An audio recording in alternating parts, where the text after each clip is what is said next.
prendre place. Ensuite, nous allons nous lever dans quelques instants. Amen. Amen. Alors, nous sommes très contents pour ta présence ce matin parmi nous. Depuis 2 semaines, depuis le 25 mai dernier, le Seigneur m'a mis à cœur de pouvoir partager avec vous un sujet que nous avons intitulé « Le principe du premier-né ». Quelqu'un peut dire avec moi le premier-né? Je sais qu'au milieu de nous, il y a... Excusez-moi. Les aléas du direct. Il y a des personnes qui travaillent parfois un dimanche sur 2. Alors, 2 fois, l'église est décalée parce que si tu n'as pas la possibilité de récupérer les audios, il est important que je fasse un tout petit peu un rappel pour que tu ne sois pas perdu par rapport à ce que nous sommes en train de faire. Je vais faire un petit rappel. Ensuite, nous allons passer sur le message du jour. Je fais d'abord un rappel. Inclinons nos têtes, nous allons prier le Seigneur. Dans nos Pères, nous bénissons ton nom, Seigneur. Ce n'est pas par supériorité, Seigneur, que nous nous levons devant. Ce n'est pas parce que nous connaissions que nous nous levons devant. Mais Seigneur, tu nous as choisis comme des instruments inutiles, afin de pouvoir passer par nous pour parler à ton peuple. Seigneur, je sens le poids de la responsabilité, Seigneur, de me tenir ici devant. Qui suis-je, moi, pour pouvoir parler à ton épouse? Seigneur, à chaque fois qu'un homme doit parler à la femme de quelqu'un, il doit surveiller ses paroles, il doit veiller sur ses langages, afin de ne pas dire des choses qui ne conviennent pas à la femme de quelqu'un. Et Seigneur, à combien plus forte raison, moi je me tiens devant la femme du roi ces jours. La femme du roi est en face de moi. Je ne peux pas lui dire des choses qui viennent de moi. Je ne peux que lui dire des choses qui viennent de toi, ô Dieu. Amen. Ainsi, Père, je te prie de te servir de ma bouche, de te servir de tout mon être, afin de pouvoir communiquer ta pensée, tes directives à ton peuple qui est... Nous allons prendre place. Ensuite, nous allons nous lever dans quelques instants. Amen. Amen. Alors, nous sommes très contents pour ta présence ce matin parmi nous. Depuis 2 semaines, depuis le 25 mai dernier, le Seigneur m'a mis à cœur de pouvoir partager avec vous un sujet que nous avons intitulé « Le principe du premier-né ». Quelqu'un peut dire avec moi le premier-né? Je sais qu'au milieu de nous, il y a... Excusez-moi. Les aléas du direct. Il y a des personnes qui travaillent parfois un dimanche sur 2. Alors, 2 fois, l'église est décalée parce que si tu n'as pas la possibilité de récupérer les audios, il est important que je fasse un tout petit peu un rappel pour que tu ne sois pas perdu par rapport à ce que nous sommes en train de faire. Je vais faire un petit rappel. Ensuite, nous allons passer sur le message du jour. Je fais d'abord un rappel. Inclinons nos têtes, nous allons prier le Seigneur. Dans nos Pères, nous bénissons ton nom, Seigneur. Ce n'est pas par supériorité, Seigneur, que nous nous levons devant. Ce n'est pas parce que nous connaissions que nous nous levons devant. Mais Seigneur, tu nous as choisis comme des instruments inutiles, afin de pouvoir passer par nous pour parler à ton peuple. Seigneur, je sens le poids de la responsabilité, Seigneur, de me tenir ici devant. Qui suis-je, moi, pour pouvoir parler à ton épouse? Seigneur, à chaque fois qu'un homme doit parler à la femme de quelqu'un, il doit surveiller ses paroles, il doit veiller sur ses langages, afin de ne pas dire des choses qui ne conviennent pas à la femme de quelqu'un. Et Seigneur, à combien plus forte raison, moi je me tiens devant la femme du roi ces jours. La femme du roi est en face de moi. Je ne peux pas lui dire des choses qui viennent de moi. Je ne peux que lui dire des choses qui viennent de toi, ô Dieu. Amen. Ainsi, Père, je te prie de te servir de ma bouche, de te servir de tout mon être, afin de pouvoir communiquer ta pensée, tes directives à ton peuple qui est à la parole du jour. La caméra ne peut peut-être pas encore filmer parce que nous n'avons que 1 heure de temps de disponibilité pour enregistrer. Tu peux peut-être filmer, mais ils vont faire un tri là-haut. Alors, depuis, comme je disais, 2 semaines, nous sommes en train de parler sur le principe du premier-né. Très souvent chez les Maghrébins, le papa s'efface.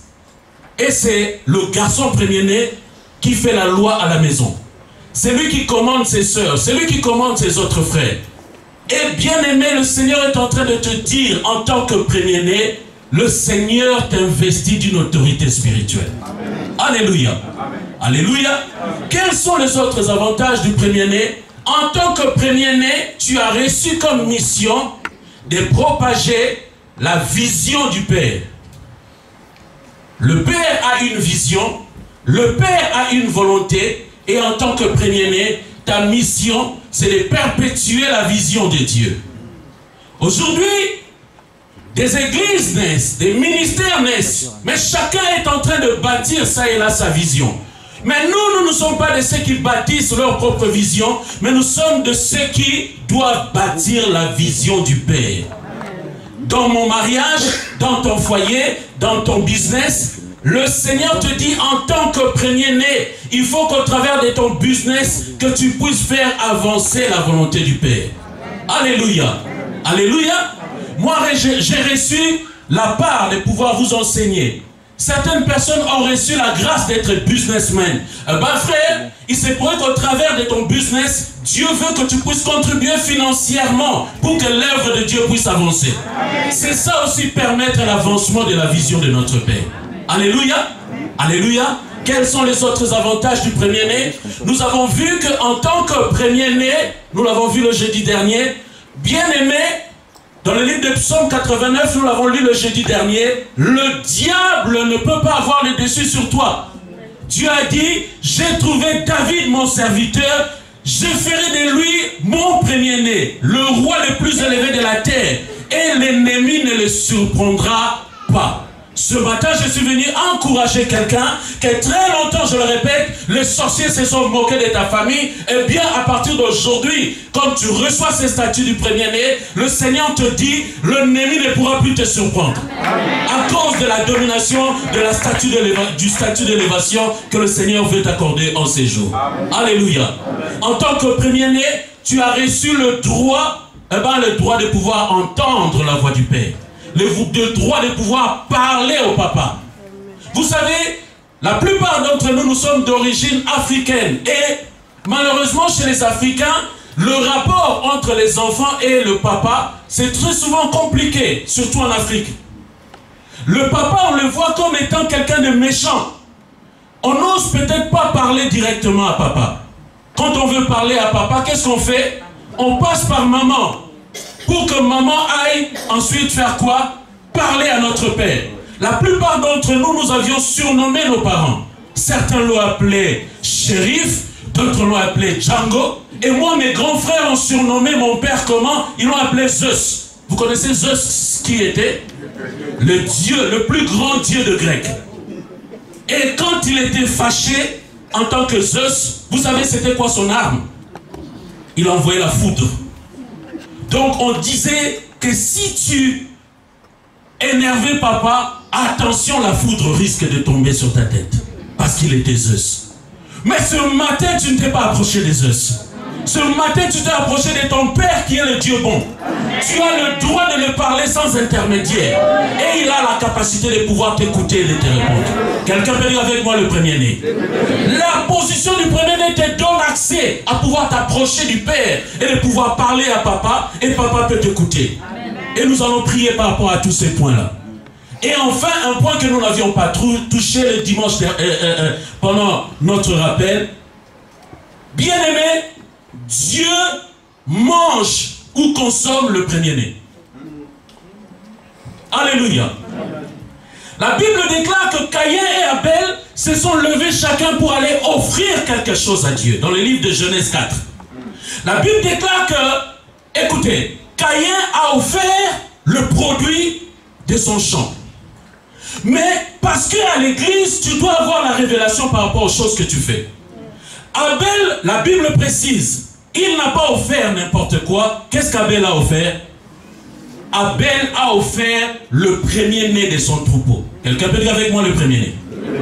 Abel a offert à Dieu le premier-né de son troupeau. Et quand tu lis dans le livre de Hébreux au chapitre 11, la Bible nous dit par rapport à l'offrande d'Abel, la Bible dit que Abel offrit à Dieu une offrande de grand prix. Parce qu'il n'a pas offert n'importe quoi, il a offert son premier-né. C'est pour cela plus tard, Dieu va dire à Abraham, offre-moi Isaac.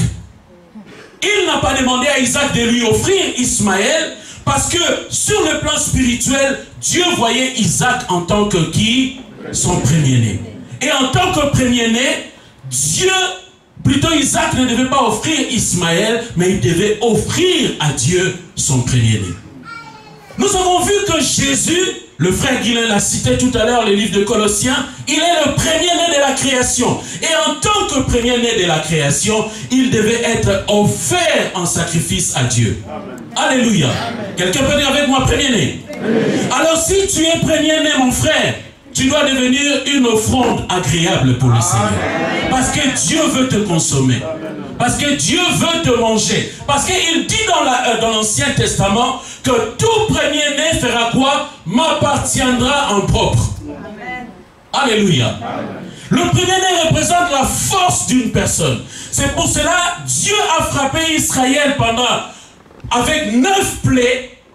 Et plutôt il a frappé l'Égypte avec 9 plaies. Pharaon n'a pas lâché prise. Dieu a dit, bon, tu as eu les grêles, tu as eu les mouches, tu as eu la peste, tu as eu le ténèbre, tu as eu toutes ces choses, tu ne veux pas lâcher prise. Bon, je vais te faire comprendre. Je vais te toucher là où ça te fera le plus mal. Je toucherai ta force. Et la force d'un homme, c'est le premier-né. Quelqu'un peut dire avec moi le premier-né? Dieu est venu, nous connaissons l'histoire. Dieu a commencé à passer dans la maison de Pharaon. Il a tué son premier-né. Dieu est entré dans les élevages des Égyptiens. Dieu a tué le bœuf premier-né. Il a tué les moutons premiers-nés.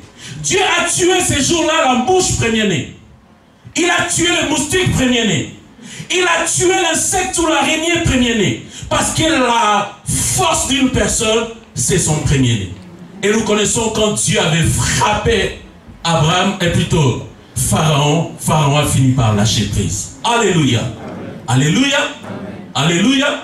Alors nous avons ensuite dit, parce que la position du premier-né nous accordait un certain nombre de privilèges, à des grands privilèges, il y a une grande exigence. Nous avons vu le point 3, quelles sont les exigences que doit avoir un premier-né. En tant que premier-né, tu ne peux pas marcher comme tu veux parce que tu appartiens désormais au Seigneur. Tout premier-né m'appartiendra en propre. Donc, il y a une exigence, tu appartiens au Seigneur. Et en tant que premier-né, tu as une exigence. Quelles sont les exigences du premier-né? Première exigence, l'exigence de la sanctification. Un premier-né se doit de marcher dans la sanctification. Un premier-né, les exigences, se doit de marcher dans la pureté. Donc frère, quand tu marcheras dans la rue, tu dois avoir en tête que je suis un premier-né. Donc comme je suis un premier-né, la sanctification doit être mon partage. Nous ne sommes pas de ceux qui espionnent le membre de la communauté. Alléluia. Nous ne viendrons pas vous espionner pour savoir comment vous vivez. Parce qu'il y a quelqu'un qui vous voit 24 heures sur 24. Alléluia. Et parce que ces regards sont sur nous, alors je me dois moi-même de me comporter avec crainte et tremblement parce qu'il y a quelqu'un qui me voit. Alléluia. Je ne marche pas simplement dans la sanctification parce qu'il y a quelqu'un qui me voit, mais je marche dans la sanctification parce que je suis une offrande et que ma vie doit sans cesse lui plaire. C'est pour cela que je marche dans la sanctification. Les exigences du premier-né, il doit marcher dans la pureté, il doit marcher dans la droiture, il doit mener une vie de séparation. La Bible dit que la crainte de Dieu, c'est la haine du mal. Il doit savoir fuir le péché.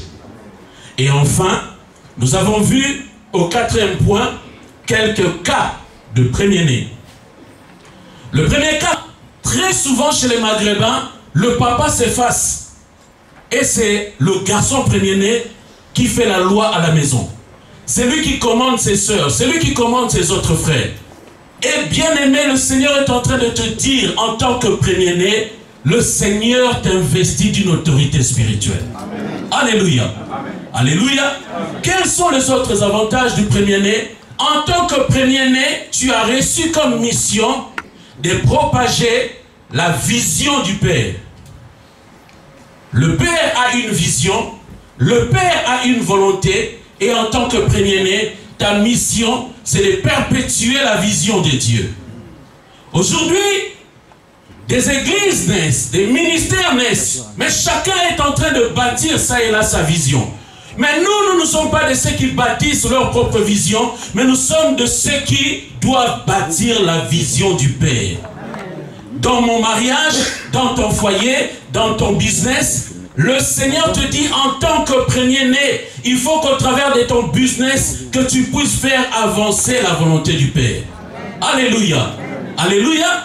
Moi, j'ai reçu la part de pouvoir vous enseigner.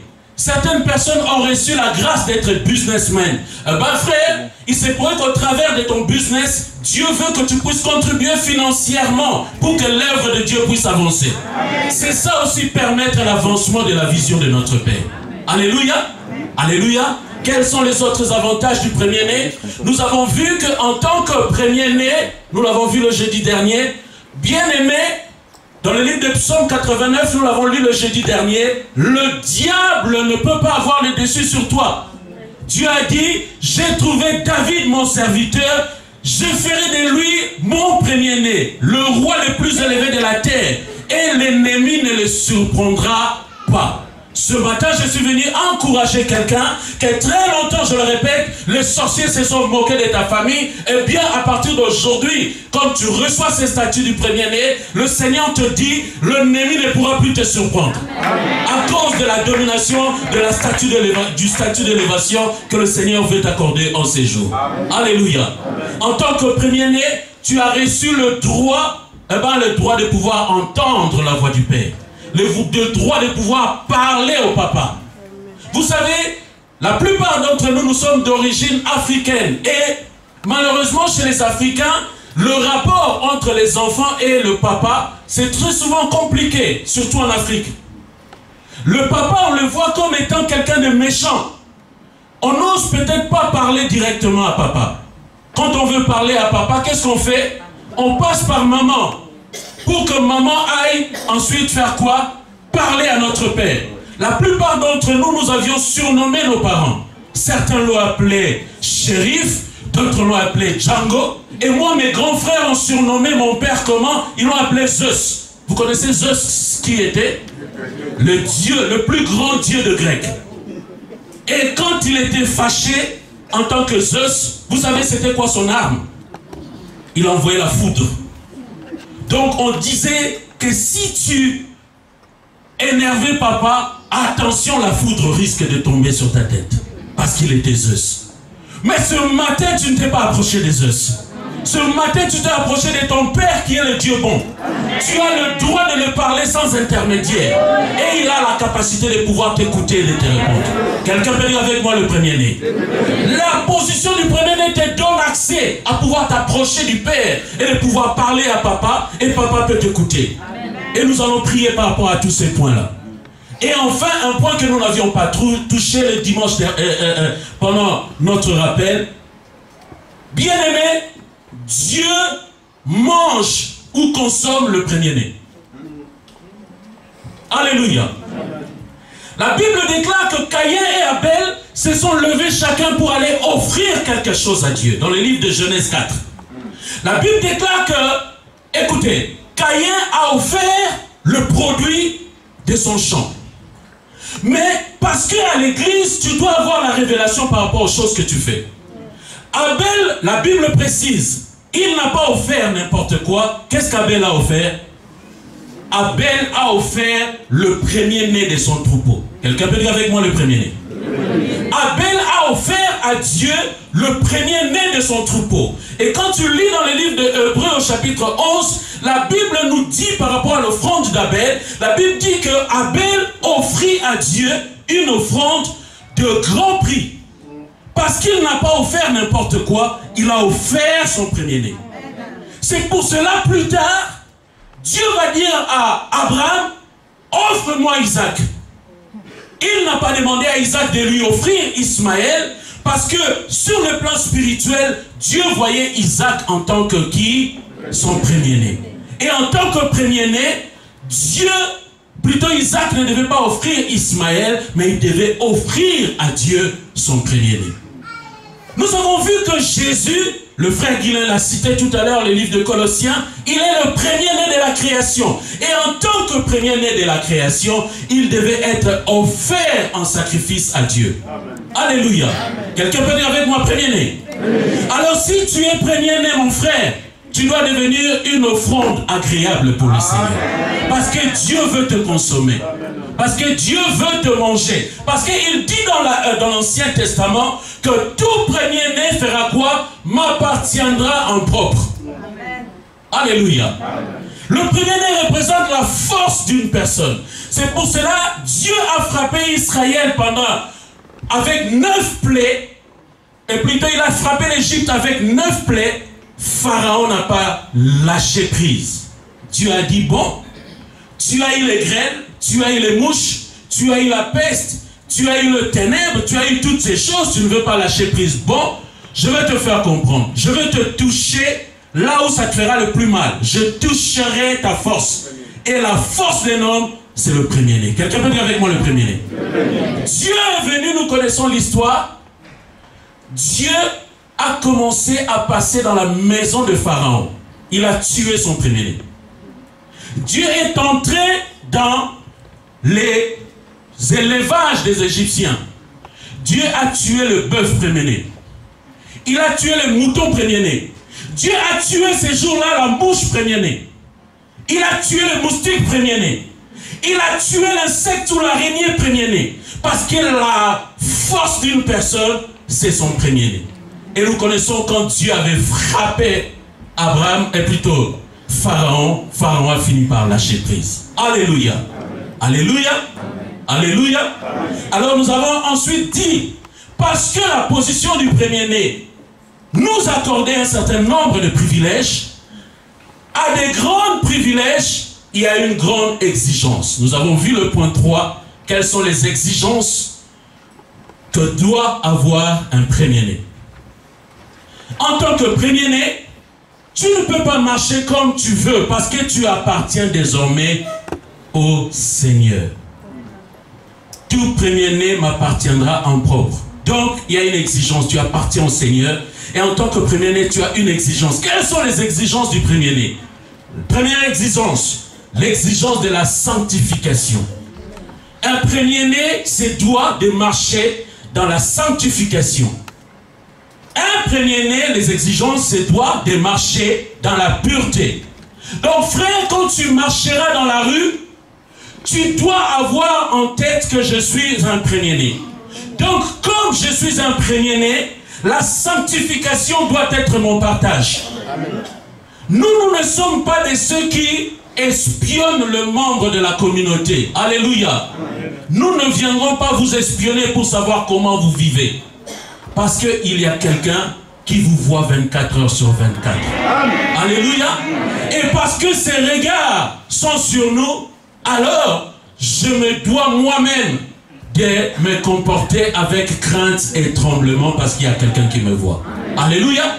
Je ne marche pas simplement dans la sanctification parce qu'il y a quelqu'un qui me voit, mais je marche dans la sanctification parce que je suis une offrande et que ma vie doit sans cesse lui plaire. C'est pour cela que je marche dans la sanctification. Les exigences du premier-né, il doit marcher dans la pureté, il doit marcher dans la droiture, il doit mener une vie de séparation. La Bible dit que la crainte de Dieu, c'est la haine du mal. Il doit savoir fuir le péché. Et enfin, nous avons vu au 4e point quelques cas de premier-né. Le premier cas que nous avions vu, nous l'avions vu le dimanche dernier, nous avons vu le cas de Caïn. Et plutôt nous avons vu le cas de qui? Ésaü et Jacob. Ésaü était premier-né. Mais la Bible déclare dans sa manière de marcher, il était nonchalant, il ne craignait pas Dieu, il n'avait pas la crainte de Dieu. Ainsi, Ésaü a perdu cette position du premier-né. Et cette position-là du premier-né a été transférée à qui? À Jacob, son petit frère. Alléluia.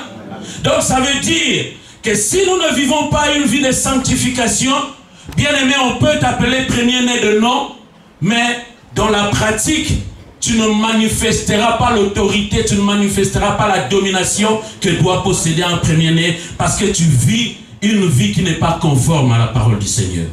Alléluia. Amen. Alléluia. Souvenons-nous des fils de Séva qui ont chassé les mauvais esprits, et plutôt que les mauvais esprits partent, les mauvais esprits se sont retournés contre eux et ils les ont rossés. Parce que les mauvais esprits savent identifier dans nos vies qui est véritablement premier-né et qui ne l'est pas. Alléluia. Nous avons vu que Adam, il était le premier-né. Mais parce qu'il avait reçu un petit commandement de ne pas manger les fruits, et quand il a désobéi, il a perdu cette possibilité-là de devenir premier-né. Et nous avons vu que cette position du premier-né a quitté Adam, et cette position du premier-né est tombée désormais sur Jésus-Christ, qui est le premier-né de toute la création. Alléluia. Il y a plusieurs exemples. Nous avons vu l'exemple de Manassé et d'Éphraïm, le fils de Joseph. Nous avons vu que Manassé était l'aîné et normalement c'était lui qui devait recevoir la double portion. Mais quand il a été question que Jacob bénisse les enfants de Joseph, nous avons vu que Jacob a béni Éphraïm le deuxième en premier et il va bénir Manassé qui était le premier en deuxième. Alléluia. Donc Dieu est en train de te dire, Dieu est en train de m'informer, si je ne fais pas attention, cette position-là du premier-né peut m'être ôté, peut m'être retiré. C'est pour cela l'enseignement est très important à l'église. L'enseignement bâtit le vie. L'enseignement structure les couples. L'enseignement modèle nos voies. Si un peuple n'est pas enseigné, Osée 4 nous dit, mon peuple meurt, non pas à cause du diable, mais parce qu'il lui manque la connaissance. Et la connaissance vient comment? Par l'enseignement. Alléluia. Alléluia. Et enfin, nous avons vu, nous ne l'avons pas vu, un dernier cas où le rôle du premier-né transite de l'aîné vers le deuxième. La Bible dit que Judas, le fils de Jacob, sa femme, plutôt sa concubine, elle était devenue enceinte. Elle était plutôt tombée enceinte. Et quand cette femme-là, qui s'appelait Tamar, est partie accoucher, chose étrange. Parce que vous savez, comme chez les Juifs, le premier-né appartient à Dieu. Les Juifs veillent pour savoir l'ordre de naissance des enfants. L'ordre de naissance de bétail. Vous savez, un éleveur juif, quand sa vache est enceinte, je ne sais pas comment on dit, quand sa vache elle porte de bébé dans son ventre, elle veut accoucher. Vous savez, un éleveur juif peut passer toute la nuit à veiller. Pourquoi? Parce qu'il veut savoir, il veut identifier qui sera le premier-né de la portée. Parce que dès qu'il y a un premier-né qui naît, il lui attache un signe. Il dit désormais, cet animal-là appartiendra à qui? Appartiendra à Dieu. Il veut le distinguer des autres. Le premier-né, c'est la mise à part, c'est la consécration. Alléluia. La Bible déclare que Judas, sa femme, sa concubine est tombée enceinte et elle est partie accoucher. Et quand elle était en train d'accoucher, chose étrange, j'ai déjà assisté aux accouchements 4 fois. Mais chose étrange, la concubine de Judas est en train d'accoucher. La Bible dit, l'enfant veut sortir. Et qu'est-ce que cet enfant fait? Il sort d'abord sa main. Et quand il a sorti sa main, qu'est-ce qu'on a fait? On a pris, comme je dis, on doit identifier le premier-né. On a pris un fil cramoisi rouge, on a attaché à la main de l'enfant. Et chose étrange, cet enfant qui avait déjà sorti sa main, il rentre sa main, comme si l'orifice de la femme était comme une porte où on pouvait sortir sa main et le rentrer facilement. Et la Bible déclare, voici alors un enfant qui sort en premier. Et cet enfant sort en premier, cet enfant n'avait pas de fil cramoisi. On attend quelques instants après, l'enfant qui avait sorti la main en premier va sortir comment? En deuxième. Donc, qu'est-ce que cela nous montre? Cela nous montre simplement l'enfant qui portait le fil cramoisi à la main c'était lui le premier-né. Il est venu en premier, mais il ne s'est pas manifesté, il s'est retiré, il a laissé la place à une autre personne. Mais le Seigneur nous dit que le premier-né, c'est lui qui a la suprématie. Donc cette histoire-là était en train de nous montrer au travers de jumeaux, Péretz et Zérak, que la grâce était le symbole du premier-né, qui est physiquement venu en premier. Mais elle n'était pas la plus puissante. Pourquoi? Parce qu'il y avait une deuxième alliance qui devait venir, qui était beaucoup plus excellente. Et cette alliance-là est venue avec le Seigneur Jésus-Christ. Le symbole du fil rouge ou le symbole de la rédemption du sang de l'agneau. Est-ce que quelqu'un peut acclamer le Seigneur? Est-ce que nous tous, maintenant, nous pouvons nous lever et nous allons prier le Seigneur? Ensuite, nous allons écouter la parole du jour. Alléluia. Mettons-nous tous ensemble debout et nous allons prier. Peu de jours après, le plus jeune ayant tout amassé, partit pour un pays éloigné, où il dissipa son bien en vivant dans la débauche.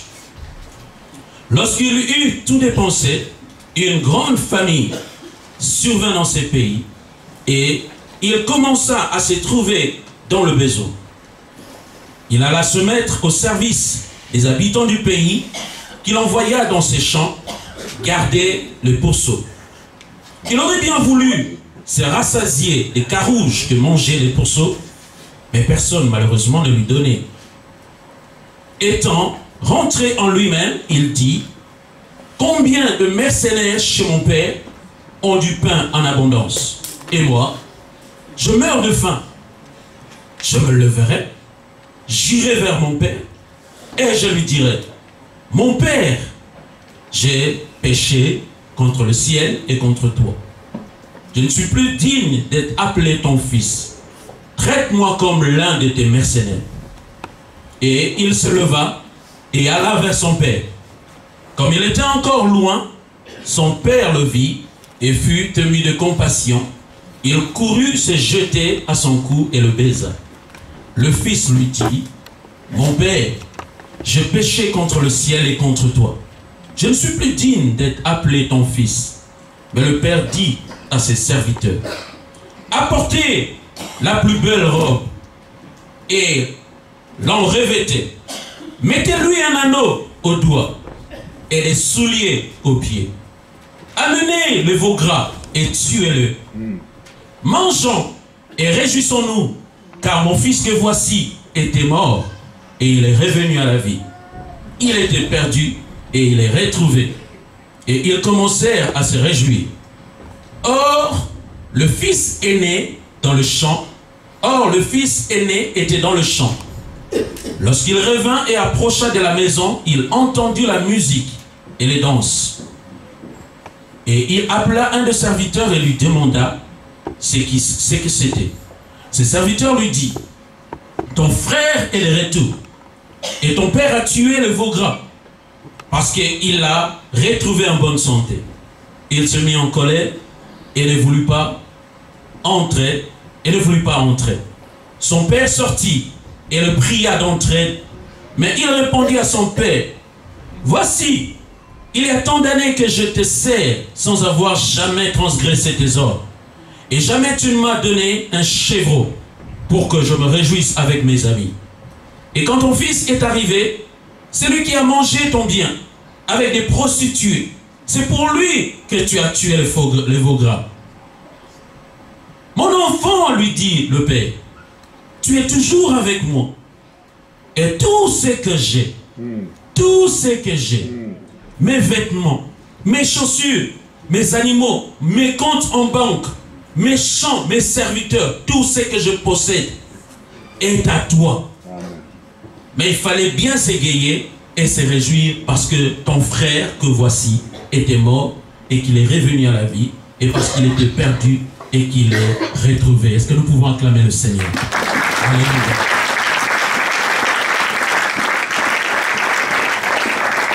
Je ne sais pas ce qui est écrit dans ta Bible, mais dans ma Bible, dans ma version, comme titre, il est écrit « Le Fils prodigue ». Alléluia. Le Fils prodigue. Ça veut dire quoi ce simple mot prodigue? Le Fils prodigue. Le mot prodigue veut dire une personne qui dépense sans calculer. Une personne qui dépense sans calculer. Il est vrai que très souvent, il m'est déjà arrivé même à l'église d'avoir déjà prêché sur ces messages. Très souvent quand nous prêchons sur ces messages, nous ressortons souvent l'aspect repentance. Mais le thème de ces passages, c'est le fils prodigue. C'est quelqu'un qui dépense sans calculer. Dans ce texte, il est question d'un homme qui était renommé. Il était riche. Dans une période où la vie était difficile. Les gens étaient agriculteurs, les gens étaient éleveurs, mais lui, il était très riche. Il avait de biens, il avait des serviteurs, il avait beaucoup d'argent. Et souvenons-nous que dans le Moyen-Âge, quand on a parlé de la féodalité, à l'époque de la féodalité, les gens avaient besoin d'avoir des grandes familles pour pouvoir gérer tout le bien du papa. Mais exceptionnellement, cet homme n'a eu que 2 enfants. Pourquoi il n'en a eu que 2? Est-ce que sa femme, elle était tombée stérile après la naissance du 2e? Ou lui-même avait-il fait le choix de n'en avoir que 2? Mais cependant, Dieu nous dit, il n'a eu que 2 enfants. Alléluia. Amen. Alléluia. Je vous sens un peu crispé. Est-ce que quelqu'un me dit bonjour à un frère, à une sœur à côté? Demande-lui un peu son prénom. Détendons-nous parce que nous sommes dans la maison de notre Père. Alléluia. Je vous sens très sérieux.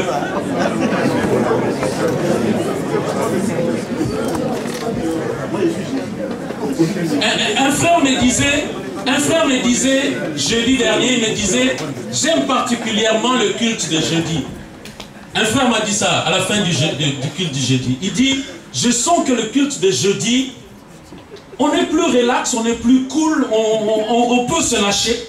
On vient en jean, en basket, il n'y a pas grand monde, donc je peux bouger dans la salle quand je prie, je peux danser, je peux sauter quand je danse, parce que je sais que je ne bouleverserai personne. Mais les dimanches, on est dans nos costumes, dans nos belles robes, dans nos maquillages excessifs, on a peur que le fond de teint ne puisse dégouliner, mais tu es dans la présence de ton Père. Est-ce que quelqu'un peut acclamer le Seigneur?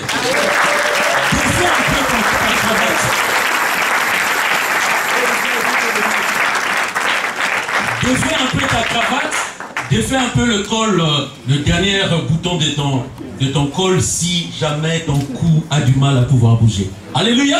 Alléluia. Est-ce qu'on est content dans la présence du Seigneur? Donc cet homme n'avait que 2 enfants. Et sans chose étrange, nous sommes dans la société juive, une société qui respecte les traditions, une société qui respecte les coutumes. Et comme nous l'avons brossé depuis 2 semaines, nous avons appris la position du premier-né. Nous avons appris que dans la société juive, c'était le fils premier-né hiérarchiquement qui avait droit à la double part de la bénédiction. Mais ici, chose étrange, plutôt que ce soit le fils aîné, la Bible nous dit le second, le plus jeune, il prend le devant, il prend le dessus. Il prend l'avance. Il s'en va voir le Père. Alléluia. Amen. Alléluia. Je suis venu dire à quelqu'un, en tant que premier-né, tu as le droit d'aller parler à papa. Amen. Lui, il a compris que j'ai un Père. Nous allons essayer d'énumérer un certain nombre de qualités que le 2e fils il avait, avant plus tard de pouvoir voir ses faiblesses. Quelles sont les qualités de cet enfant? Cet enfant, comme première qualité, il a conscience qu'il a un Père. Alléluia. Amen. Jésus, les disciples sont venus lui voir pour lui poser la question, Maître, apprends-nous à prier. La première chose dans laquelle il ira introduit, il a dit, quand vous priez, dites ceci, notre Père qui est aux cieux. Quelqu'un peut dire avec moi, notre Père qui est aux cieux. Si tu n'as pas un Père, je suis venu t'informer, nous avons un Père qui n'est pas sur la terre, Mais nous avons un Père qui est aux cieux. Ça veut dire quoi? Il n'est pas dans les régions inférieures. Il est assis dans un endroit d'autorité. Il est assis dans une position de force. Il est assis dans une position de domination.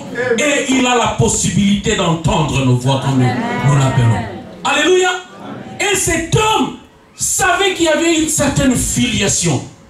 La Bible déclare à tous ceux qui l'ont reçu, à tous ceux qui croient en son nom, la parole leur a donné la possibilité de devenir enfants de Dieu. Si ce matin tu es venu à l'église et que tu n'as jamais donné ta vie au Seigneur, le temps t'est encore offert. Tu peux disposer d'un papa qui est élevé au-dessus de tout nom, qui est assis là-haut. Est-ce qu'il y a des personnes qui n'ont jamais donné leur vie au Seigneur qui sont là ce matin? Tu n'as jamais donné ta vie au Seigneur. Si tu es là ce matin, est-ce que tu peux élever ta voix? Tu as la possibilité de recevoir encore le salut ce matin. N'aie pas honte de quelqu'un. Est-ce qu'il y a quelqu'un qui est là? Gloire à Dieu. Je crois que nous tous, nous avons déjà reçu le Seigneur. Ou si du moins tu as honte, tu peux toujours venir nous voir à la fin de la réunion. Alléluia. Cet enfant avait conscience qu'il avait un papa. La deuxième des choses, comme qualité, il n'avait pas seulement conscience qu'il avait un père, mais il connaissait qui était son père. Alléluia. Alléluia. Il connaissait la nature de son papa. Il connaissait la suprématie de son papa. La première des choses qu'il savait, il savait que financièrement mon père est puissant. Alléluia. Il savait que financièrement mon père possède beaucoup de choses. Il savait que financièrement mon père n'a pas seulement de l'argent, mais mon père a aussi des serviteurs dans la maison. La troisième des choses que cet enfant savait, il savait qu'en tant que fils, il avait droit à un héritage. Quelqu'un peut dire avec moi l'héritage? Frère, il n'est pas comme certains enfants africains. Aujourd'hui, je vais faire un petit aparté. Frère, c'est dommage de constater, nous venons dans un pays où nous avons vu des hommes qui étaient puissamment riches, mais qui sont morts, et aujourd'hui, quand tu regardes leurs enfants, on te dit, regarde, c'est l'enfant d'un tel. Tu peux douter. Pourquoi? Parce que malheureusement, beaucoup de parents africains, quand ils meurent, ce sont des parents prodigues. Ils gaspillent tout et ils ne lèguent rien à la génération suivante. Alléluia.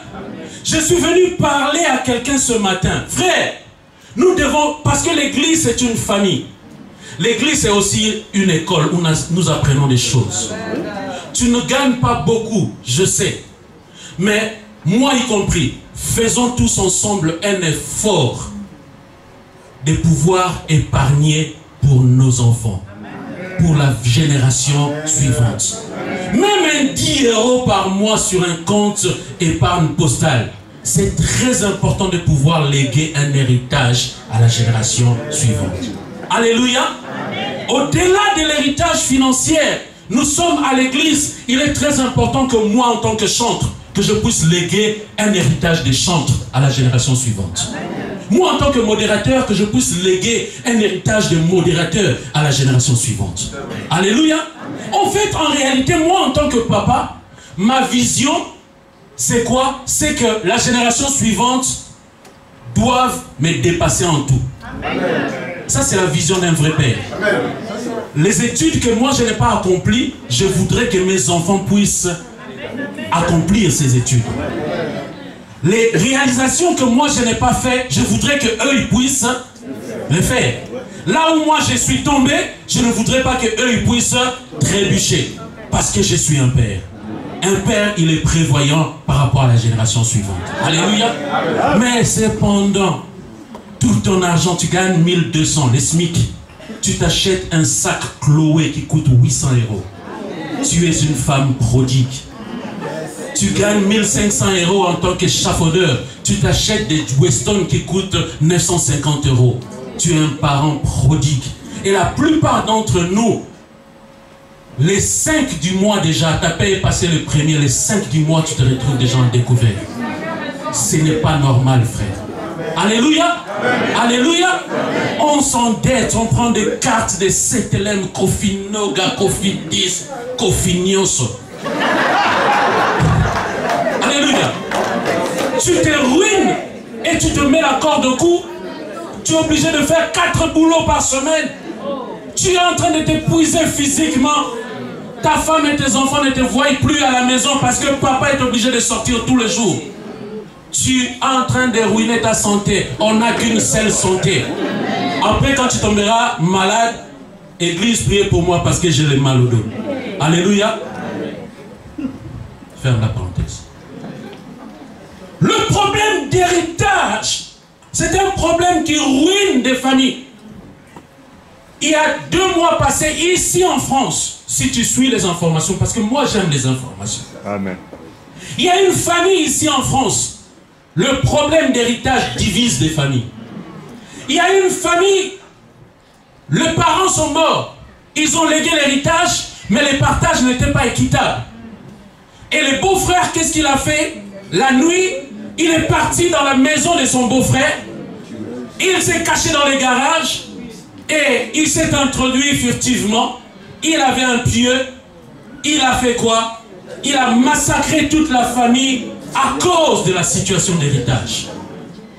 Je suis africain et j'ai vu en Afrique, j'ai vu dans ma propre famille, mes oncles quand ils sont morts. Il y a des oncles que je n'ai jamais vus, qui sont venus droit du village et qui sont venus à Kinshasa, à la capitale, pour dire aux enfants, à mes cousins, votre papa est mort, mais votre papa c'est notre frère.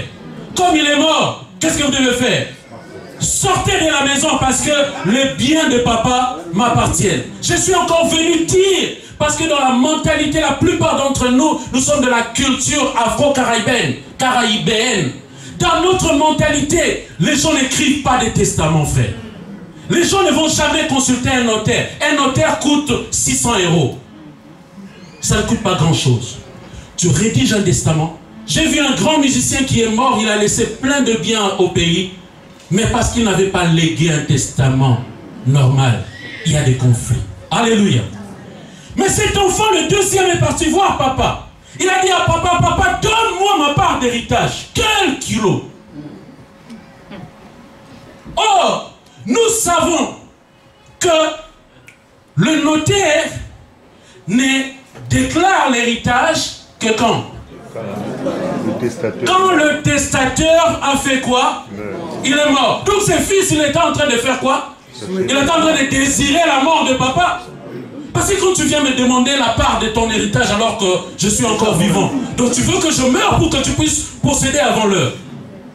Mais frère, ce qui est intéressant dans cette histoire, c'est que ces garçons savaient que même si son père n'était pas mort, même du vivant de son père, il savait que la nature de son père, c'était la bonté.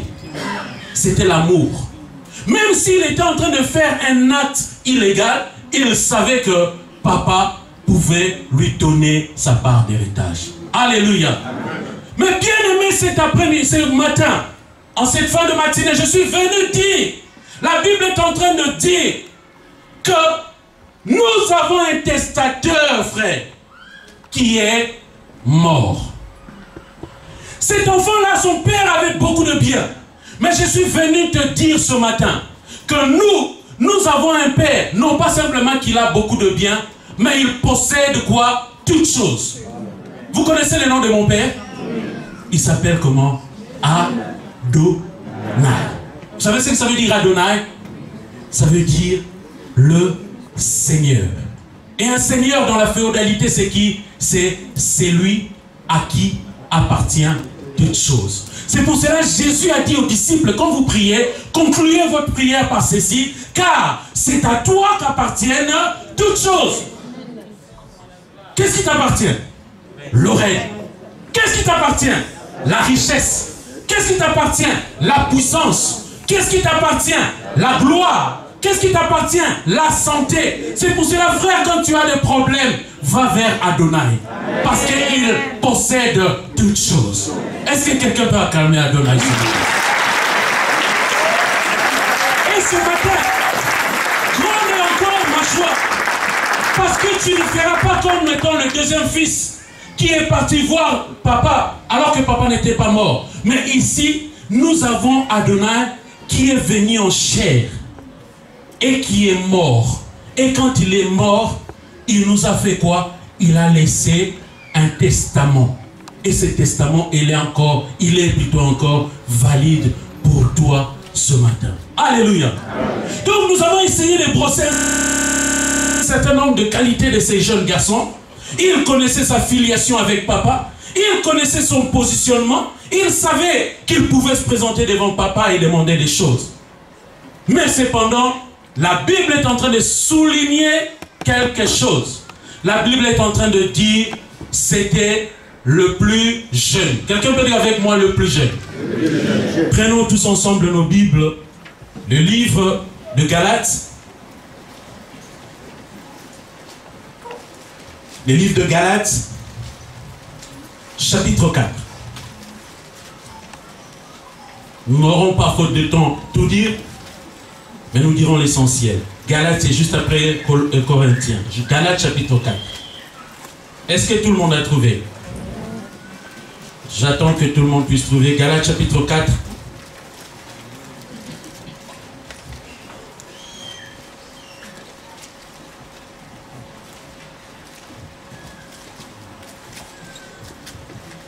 Galates chapitre 4, nous lirons juste le premier verset. Écoute ce que la Bible dit. Or, aussi longtemps que l'héritier est enfant, je dis qu'il ne diffère en rien d'un esclave, quoiqu'il soit maître de tout. Mais il est sous les tuteurs et les administrateurs jusqu'au temps marqué par le Père. Alléluia. Amen. Alléluia. Amen. Le grand problème de l'Église aujourd'hui, c'est que beaucoup de gens se présentent vers papa en tant qu'héritier. Oui, le livre de 1 Pierre au chapitre 1er à partir du verset 4, nous ne le lirons pas, est en train de nous dire que nous possédons un héritage. Et quelle est la caractéristique de cet héritage? La Bible dit que cet héritage ne peut ni se corrompre. L'héritage que Dieu nous a donné ne peut ni être détruit. Il y a 3 caractéristiques par rapport à l'héritage que Dieu a pour nous. Mais quel est le grand problème? Le grand problème avec l'Église, c'est que l'Église est immature. L'Église est enfant. Les Écritures déclarent que cet enfant s'est levé, c'est bien. Il est parti voir le Père. Mais quels sont ses défauts? Le premier défaut de cet enfant, c'est que c'était un jeune. Il était immature. Bien qu'étant héritier, il était immature. Et le verset que nous venons de lire ici, au Galates 4, Paul est en train de nous dire que quand un héritier est encore un enfant, il ne peut pas régner. Voyez-vous, nous sommes en France. Et en France, il y a eu la monarchie. Je vais vous faire un petit cours d'histoire. En France, il y a eu la monarchie. Et pendant qu'il y avait eu la monarchie, quand le roi Louis XIV est arrivé au pouvoir, il était comment? Il était très jeune. Il était mineur. Et comme il était mineur, bien qu'il était roi, il ne pouvait pas encore pleinement gouverner la France. Alors qu'est-ce qu'on a fait? On a mis à côté de Louis XIV. Quelqu'un sait?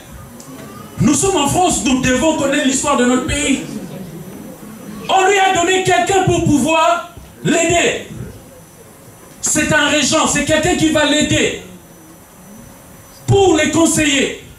Est-ce que quelqu'un se souvient plutôt du cardinal de Richelieu? Vous connaissez le métro cardinal de Richelieu? Quelqu'un se souvient de Mazarin? Est-ce que tu te souviens de Chili Mazarin?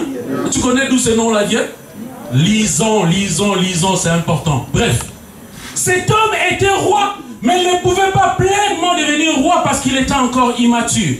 Dans la Bible, il y avait aussi un roi qui est arrivé au pouvoir à l'âge de 8 ans, c'est le roi Joas, qui ne pouvait pas pleinement assumer ses fonctions. D'où on l'a mis dans le temple pour que le souverain sacrificateur puisse faire quoi? Qu'il puisse les coacher jusqu'à avoir l'âge de la maturité pour qu'il puisse pleinement jouer son rôle. Bien aimé, c'est ça malheureusement le grand problème de l'Église. Aujourd'hui, on nous présente le problème de l'église comme étant des démons, comme étant le diable. Oui, le diable, il existe et il est méchant et il est mauvais. Les Écritures nous disent, nous connaissons les desseins de l'ennemi. Il ne vient que pour détruire, il vient que pour faire du mal, il vient que pour tuer et égorger. Mais le grand problème de l'église, un des grands problèmes de l'église, c'est le problème d'immaturité. Quelqu'un peut dire avec moi l'immaturité? Quel est le grand problème de nos foyers? Le grand problème de nos foyers, c'est que nous avons dans nos foyers un problème d'immaturité. Nous avons des papas qui sont immatures. Je suis en train d'insulter personne. L'immaturité dont je suis en train de parler, ce n'est pas l'immaturité morale ou physique, mais c'est l'immaturité spirituelle. La Bible dit qu'aussi longtemps que l'héritier est immature, il ne diffère en rien d'un esclave. Vous savez, j'ai une fille qui a 7 ans. Si elle me demande aujourd'hui, parce qu'elle me le demande, papa, achète-moi l'iPhone, c'est quoi? C'est 8 ou 7? Je ne sais plus. Vous savez que je peux lui offrir ça. Alléluia. Je pourrais lui offrir cela. Mais quel serait le problème? C'est que si je lui donne ce téléphone, la première des choses, elle ne comprendra pas toutes les fonctionnalités qui sont dans ce téléphone. Alléluia. C'est-à-dire, je lui donne une chose, mais elle n'a pas la capacité de comprendre toutes les fonctionnalités cachées de la chose. D'où, qu'est-ce qu'elle va faire? Comme elle ne le comprend pas, elle va l'utiliser comment? À moitié. La chose ne sera pas 100% efficace pour elle. Pourquoi? Parce qu'elle ne va pas cerner tous les contours de la chose.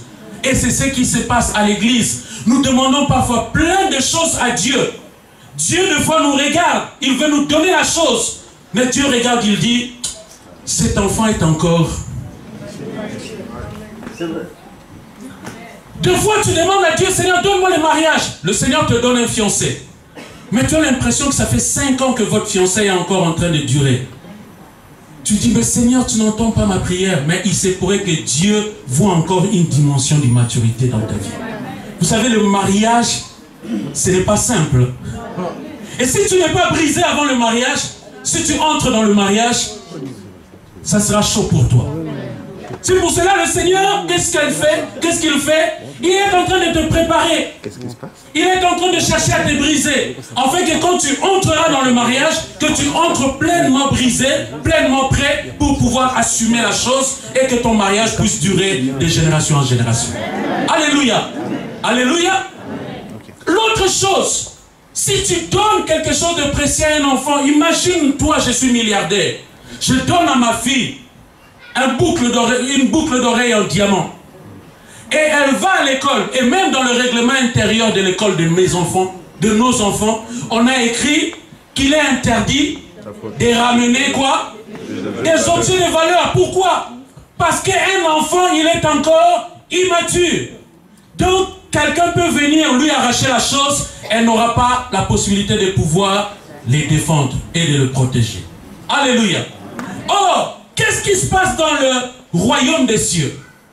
Dans le livre de Genèse, la Bible dit, Dieu dit à Abraham, Adam plutôt, j'étais établi dans le jardin pour que tu fasses quoi? Pour que tu puisses les protéger et pour que tu puisses faire quoi? Les cultiver. Ça veut dire quoi? Tout ce que Dieu nous confie dans le royaume, notre responsabilité, c'est de faire quoi? C'est de les protéger et c'est de les développer. Tout ce que Dieu, je réponds, tout ce que Dieu nous confie dans le royaume des cieux, notre responsabilité, c'est de les protéger et de pouvoir les développer. Si Dieu t'a donné une femme, ta responsabilité, c'est de pouvoir faire quoi? La protéger et de pouvoir faire quoi? La développer. Donc, ça veut dire quoi? Ça veut dire que si nous sommes dans le royaume, en réalité, nos femmes devaient être comment? Très épanouies. Alléluia. Parce que nous le protégeons et nous le développons. Et de la même manière, nos femmes, si Dieu vous a donné nous comme étant des cadeaux, quelle est votre responsabilité? De pouvoir nous protéger et de nous développer pour que nous ayons de bons points. C'est-à-dire qu'en réalité, si on observait cette loi-là, on n'aurait pas des soucis. Alléluia. Mais quel est le problème avec ces garçons? Premier problème, nous avons vu qu'il était immature spirituellement. Et comme il était immature, la Bible dit, quand il a pris l'argent, qu'est-ce qui s'est fait? Il s'éleva les jours d'après et il s'en alla dans un pays éloigné. Qu'est-ce que ça veut dire? Ces garçons, à cause de l'immaturité, il n'a pas la sagesse. Tout ce que Dieu nous donne, si ça vient de lui, qu'est-ce que nous devons faire? Nous devons, avant de pouvoir faire quelque chose, aller les consulter pour qu'ils puissent nous donner des conseils comment pouvoir gérer la chose.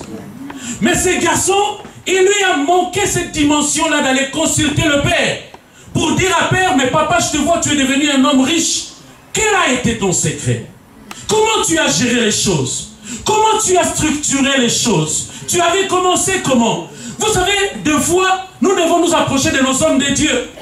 Ils ont plus de 30 ans d'expérience dans la parole de Dieu. Approche-toi d'eux. Pasteur, comment ça s'est passé ton appel? Comment le Seigneur t'a appelé? Tu étais comment? Comment tu as managé ces choses-là jusqu'à devenir ainsi? Homme de Dieu, explique-moi.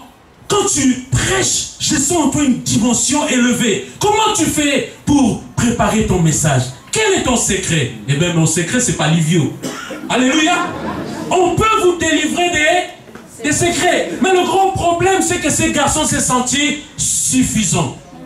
C'est le grand problème de l'église aujourd'hui.